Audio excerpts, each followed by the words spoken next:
Hey guys, I wanted to come on here and say a quick few words about this little fab table that I've found so useful and I'm going to be sharing the plans for.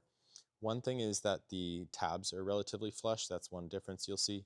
That just it prevents a bunch of dirt accumulation up here and makes it easy to clean. They're 4 inches deep as opposed to 6.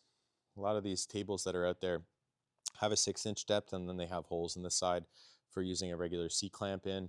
I found that kind of annoying, and I really wanted to have modular tables so that I could stack these up and make a big one, or so that I could arrange it into a custom shape for a specific project. And I've done that many times. So I feel like the modularity is really, really useful.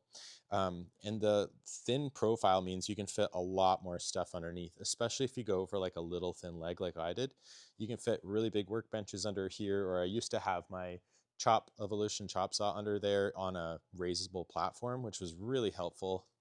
And the other thing that I did on this design is I added a border. So like a typical fab table would just have like a thin border when it's tab and slot like this, which is kind of annoying if you want to use like a regular C-clamp or any sort of welding clamp.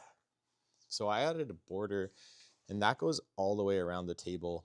It's really easy to weld on there. You can tack it with MIG, or you can take that on there, and it just gives you a really nice solid surface to grab onto if you're using a regular clamp. So that was just one other thing that I found really useful. Aside from the versatility of them being completely modular, they really only cost about $250 Canadian to get cut out at your local laser cutter. So I think you guys are going to find this useful, and that's why I'm sharing the plans on the website.